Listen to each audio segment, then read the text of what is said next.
mushola al-Ma'amuliyah yang saya cintai, dan mudah-mudahan kita semua yang hadir saat ini malam ini senantiasa mendapatkan ampunan Allah, rahmat Allah, barakah Allah, ridha Allah, ridha baginda Rasulullah sallallahu alaihi wasallam. Dan semoga dengan jumpa kita saat ini segala maksud dan juga hajat-hajat kita dikabulkan oleh Allah Subhanahu wa taala. Alhamdulillah, subhanallah.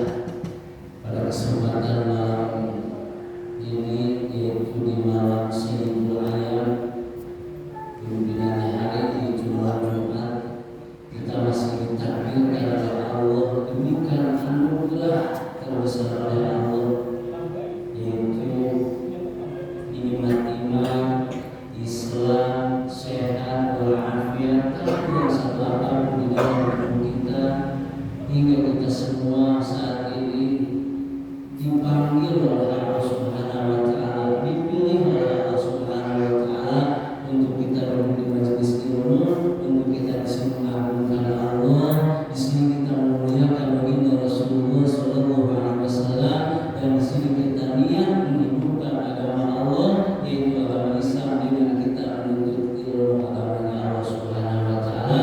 Dan mudah-mudahan dengan hadirnya kita malam ini merupakan tanda rasa syukur kita kehadirat Allah Subhanahu wa taala.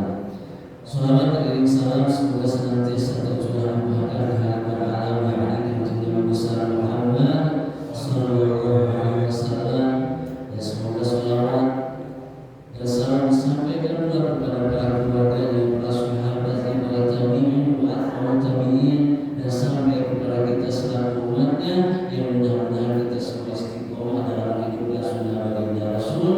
Besar harapan kita tentunya ingin mendapatkan syafaatul uzma nanti di yaumil qiyamah. Amin ya rabbal alamin. Hadirin jemaah yang Allah, semoga al-fakir mohon maaf di sini tak ada niat maksud untuk membunuh para bapak-bapak jemaah sekalian, tidak ada. Bukan berarti juga di sini al-fakir paling berilmu, tidak, paling bisa tidak, akan tetapi di sini al-fakir niat kita sama-sama belajar menghidupkan agama Allah, kita sama-sama belajar untuk kita meningkatkan kualitas iman dan takwa kita di hadapan Allah Subhanahu wa taala. Dengan apa? Ya, dengan kita mendengarkan nasihat-nasihat agama, tentu dari para ahli-ahli nasihat, yang mudah-mudahan nasihat ini bisa sampai ke dalam diri kita, sampai ke dalam hati kita, yang kelak insya Allah akan kita realisasikan di dalam kehidupan kita sehari-hari. Hadirin jemaah rahimakumullah, yang pertama mungkin perkenalkan dulu, nama saya Aceh Mulyana. Tadi Pak Aceh udah bilang asli dari mana Pak? Jauh dari mana ke sini sengaja? Ini naik gunung. Alhamdulillah ditakdirkan kita bisa berjumpa. Mudah-mudahan perkumpulan kita saat ini, pertemuan kita saat ini tidak hanya sebatas dunia, tetapi sampai di akhirat di bawah wajah baginda Rasulullah, di bawah rahmat kasih sayang Allah Subhanahu wa taala. Hadirin jamaah rahimakumullah, Allah Subhanahu wa taala berfirman, a'udzu billahi minasyaitonir rajim, wa khalaqtul jinna wal insa illa liya'budun. Dan tidak semata-mata aku ciptakan jin beserta manusia terkecuali hanya untuk beribadah kepada Allah. Dan makna lain menurut para ahli sufi, illa liya'budun, supaya bisa mengenal Allah. Jadi Allah menciptakan alam jagat raya ini, menciptakan langit dan bumi dan semua seisinya dari sini, tak lain dan tidak bukan, supaya kita bisa mengenal Allah. Kita bisa ma'rifat kepada Allah dan bisa mengenal Allah dengan cara kita menuntut ilmu. Karena nggak ada lagi tempat, nggak ada lagi cara untuk kita bisa mengenal, bisa ma'rifat kepada Allah kecuali di majelis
mendidik anak, mendidik keluarga itu bisa menjadi nilai ibadah kalau pakai ilmu.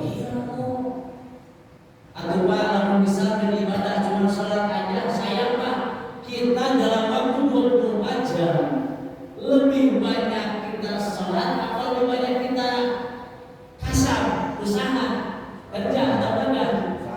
Usaha. Rugi kalau misalkan sholat ibadah cuma sholat doang. Nah, makanya kalau kita tahu ilmu dari mulai kita berangkat dari rumah, misalkan ada yang berangkat subuh, ada yang berangkat pagi, ada yang berangkat siang pulang malam, bahkan ada yang berangkat subuh pulang malam.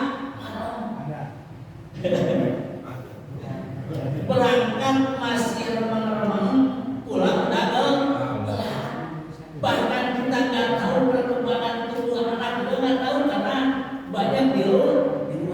Nah, konteksnya kalau kita tahu ilmunya, dari mulai kita jalan dari rumah sampai kerja sampai pulang lagi akan menjadi poin di hadapan Allah Subhanahu wa Ta'ala. Bahkan tatkala kalau kita pakai ilmu, kita tahu caranya.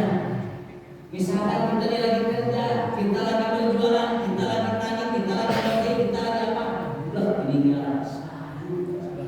Kalau pakai ilmu, kalau dilihatnya di mana, tapi kalau nggak dilihatnya mah di rumah teh kamu yang berangkat nggak ada di mana sama sekali.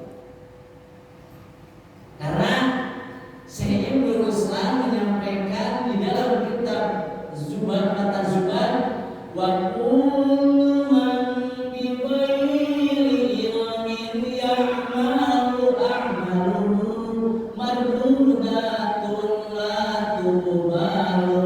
Setiap orang yang beramal tanpa ilmu amal itu ditolak tak diterima.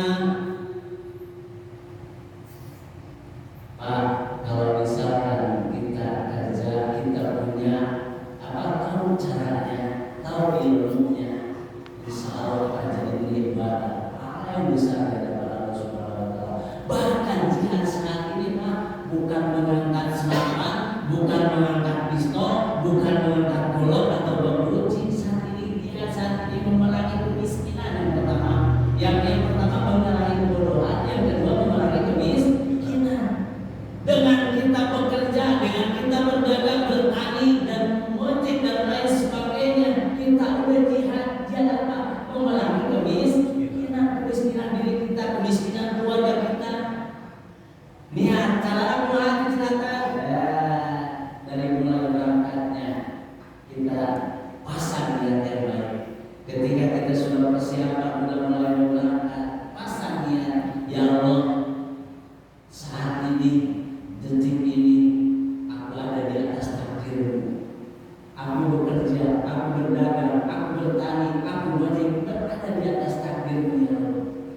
La ilaha illallah, la mawjuda illallah. Saya ada di atas takdir-Mu, ya Allah. Saya berangkat dari sini, ada yang ke Jakarta Barat, ada yang ke Jakarta Timur, ada yang ke Bekasi Barat, kemana berangkat, mau bertani, mau berdagang. Saya berada di atas takdir-Mu, ya Allah. Dan di atas takdir-Mu yang ini, ya Allah, hamba pasrah, hamba bersandar, hamba beribadah kepada-Mu, ya Allah. La ilaha illallah, la ma'buda illallah. Di atas takdir-Mu yang ini, dengan kerja ini, ya Allah, hamba sadarkan diri kepada-Mu, hamba sadarkan atau berbakti kepada-Mu, ya Allah. La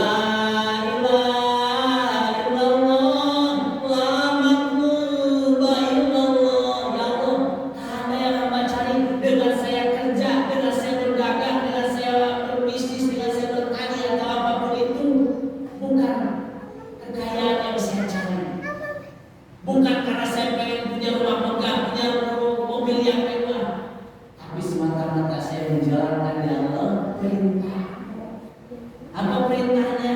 Ada anak dan istri yang harus saya nafkahi. Apa perintahnya? Ada rezeki bagian harta di dalam harta kita milik anak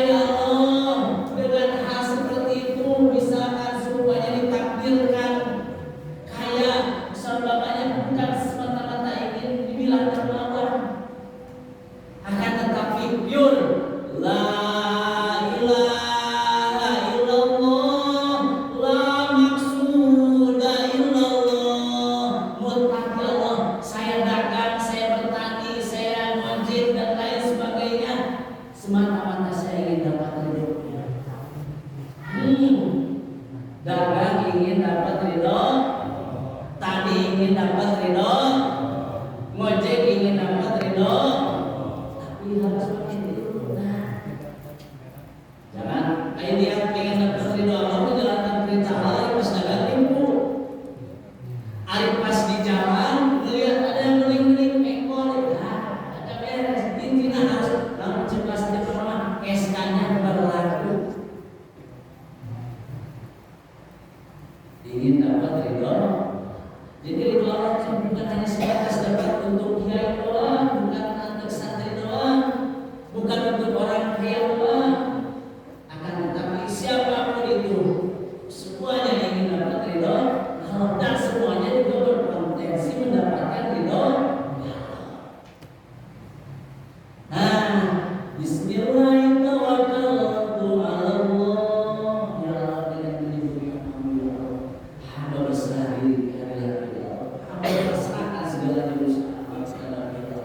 tugas hamba hanya sebatas pelanggan, tugas hamba hanya sebatas ikhtiar ya Allah. Hasil segalanya hamba urus, hamba serahkan semuanya kehadirat Allah. Berserah diri dari Allah. Jadi pasang niat, badan siap melangkah, hati siap berserah diri, berpasrah diri kepada Allah Subhanahu wa Ta'ala. Udah mau misalkan yang dagangnya mau rame kayak mau sepi, gak ada urusan. Di kerjaannya mau dapat gajinya gede kayak mau kecil kayak gak ada urusan.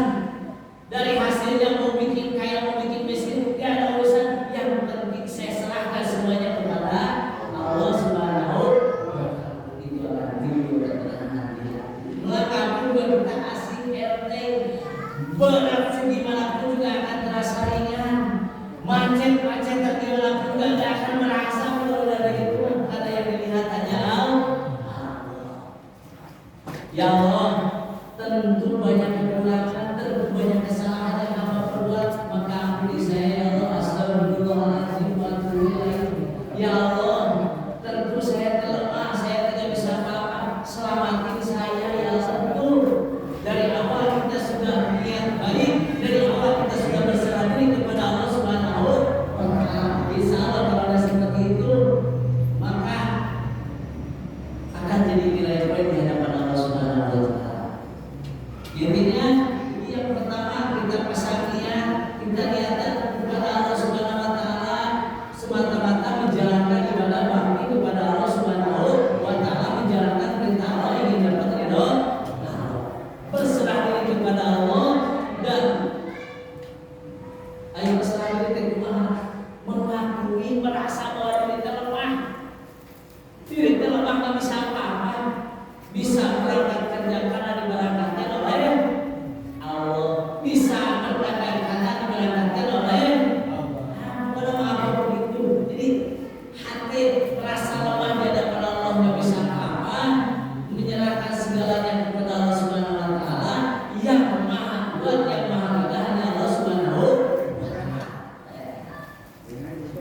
Kalau udah bisa seperti itu, atau paling kecil ya Allah, Bismillahirrahmanirrahim. Sakit tuh paling enggak pas mau berangkat kerja, mau berangkat dagang, mau melakukan apapun, baca itu tadi Bismillahirrahmanirrahim. La haula wala quwwata illa billah. Astagfirullahaladzim wa atubu ilaih. Bareng-bareng Bismillahirrahmanirrahim. Tawakkaltu ala Allah.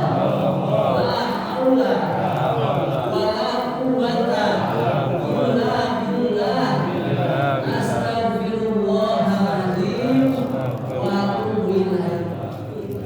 Yang mau melakukan bahasa surga yang dibaca, udah akan terasa dari ada perbedaan pasti. Nah, terus tadi kan kata Sayyidul Ruslan, setiap orang yang beramal tanpa ilmu maka amalnya ditolak, tidak diterima. Nah, baik itu amal urusan dunia ataupun apalagi amal urusan akhirat. Sholat ada tata caranya, puasa ada tata caranya, sedekah naik haji ada tata caranya.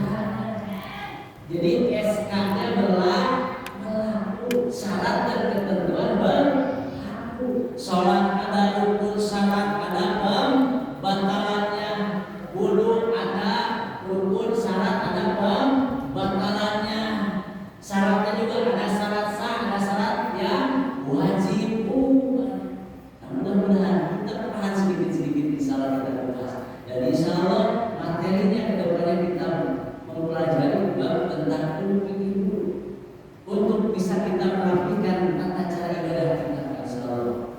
Karena agama syariat yang dibawa oleh Kanjeng Nabi yang pertama adalah tata cara ibadahnya itu ibadah zahir, ibadah batin. Tadi kan jadi sejak ini perlu digaris bawahi, perlu digaris besar. Allah menciptakan pasangan. Ibadah ada dua, ada ibadah mado, ada ibadah goel. Nah, terus agama yang dibolehkan itu syariat itu ada ibadah zahir, ada ibadah batin. Ibadah zahir dituntun dibimbingnya dengan ilmu fikih. Ibadah batin dibimbing dan dituntunnya dengan ilmu tasawuf. Kan di kota rata-rata yang banyak Ustaz cenah mana tadi orang cenah gitu ya. Mana ada yang zaman sekarang orang ketika orang yang menikah, ketika orang yang bertanya tentang dalil itu sejauhnya dia sudah menambahkan kebodohan ini. Dan orang beli rumah nggak perlu dalil-dalilan, orang beli rumah samina wa ta'ala, kalau samina wa ta'ala kepada Rasulullah, samina wa ta'ala kepada para ulama, nggak bakalan banyak bertanya. Tapi untuk pedoman ilmu tentang ilmu pertama ilmu tauhid, kedua ilmu fikih, ketiga ilmu tasawuf. Ini ilmu yang wajib, Pak. Ilmu yang wajib kita pelajari. Ilmu wajib ada yang disebut wajib ain, ada yang disebut wajib kifayah. Fardu ain patokannya la yasqutul haraju an fi'il waqti, tidak bebas dosa karena dikerjakan oleh orang lain. Misalkan nih di sini nih sekarang dalam kuliah nih sekarang kita ngaji, ada yang ngaji dia ikutan mempelajari ilmu tauhid fikih, maka dia berdosa. Yang mempelajari tidak berdosa. Catat, baru lain itu tidak bebas dosa karena dikerjakan oleh orang lain. Akan jadi kita sebagai hamba Allah, sebagai umat Rasulullah, sebagai insanul kamil, maka kita wajib mempelajari ilmu tauhid fikih tasawuf. Nah, ada yang disebut dengan fardu kifayah. Ada fardu kifayah masa kotoran harajuan filil bagi bebas dosa karena sudah dikerjakan oleh orang lain. Contoh seperti apa? Mengurus jenazah termasuk hukumnya fardu kifayah. Mempelajari ilmu nahwu sholok, ilmu alat, ilmu tajwid itu hukumnya fardu kifayah. Misalkan di seorang kuliah belum ada pelajaran tentang ilmu nahwu atau ilmu tajwid, ilmu alat, ada salah satunya misalkan anak kita dimasukin ke pesantren, dia mempelajari ilmu nahwu, ilmu sholok, ilmu alat dan lain sebagainya, maka sekampung terselamatkan. Tapi kalau urusan mempelajari ilmu tauhid, ilmu fikih, ilmu tasawuf itu hukumnya fardu ain, berdosa ketika tidak mau belajar. Sekali lagi, ilmu yang wajib itu ada tiga: ilmu tauhid, fikih, tasawuf. Keterangan dari Rasulnya iman, Islam, ihsan. Iman dituntunnya dengan ilmu tauhid, Islam dituntunnya dengan ilmu fikih, ihsan dituntunnya diarahkannya dengan ilmu tasawuf. Maka yang tiga ini harus bisa berkolaborasi di dalam jiwa, di dalam diri kita. Mungkin untuk pembukaan hanya itu yang dapat disampaikan. Jadi poin intinya mah kita diperintahkan ibadah kepada Allah Subhanahu wa Ta'ala. Ibadah ada dua, ada ibadah mahdoh, ada ibadah goel. Terus lagi agama yang dibawa oleh Kanjeng Nabi adalah agama syariat. Tata cara ibadahnya ada dua, ibadah zahir, ibadah batin. Ibadah zahir dibimbing dengan ilmu fikih.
Baiklah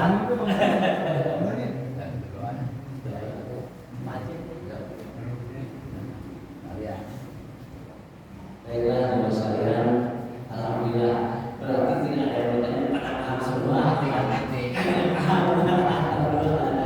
Tapi mudah-mudahan paham dan tidak paham bukan urusan kita. Paham dan tidak paham berarti Allah, yang penting kita sedang yang penting kita sedang baiklah teman sekalian, baiklah kita sama-sama bantu kepada kita memohon belajar kepada Allah Subhanahu Wa Taala. Semoga kita tidak boleh bertempat ini kecuali kita dalam dosa Allah Subhanahu Wa Taala. Tidak boleh kita dalam tempat ini kecuali Allah ampuni dosa kedua orang tua kita. Tidak boleh kita dalam tempat ini kecuali Allah ampuni dosa anak dan istri kita, guru kita. Tidak boleh dalam tempat ini kecuali Allah tambahkan kekuatan iman dan takwa di hati kita. Tidak boleh dalam tempat ini kecuali membawa kecintaan kepada baginda Rasulullah SAW, dan tidak boleh dalam tempat ini kecuali kita mati dalam keadaan tersenyum, mati dalam keadaan mewakili Islam, mati dalam keadaan husnul khotimah. Amin ya rabbal alamin. Allahumma shalli ala sayyidina Muhammad fil awwal wal akhir. Wassallallahu ala rasulillah min amin ya rabbal alamin. A'udzu billahi bismillahirrahmanirrahim. Alhamdulillahi wa fi alamin wa fi masjidina ya rabbana la ilaha illa anta اللهم تقبل منا أعمالنا وتعاوننا واسمة أعمالنا واغفر لنا ذنوبنا وكفر عنا سيئاتنا وتوفنا مع الأبرار. اللهم إنا نسألك علما نافعا ورزقا واسعا وشفاء من كل داء. اللهم إنا نسألك علما نافعا ورزقا واسعا وشفاء من كل داء. اللهم إنا نسألك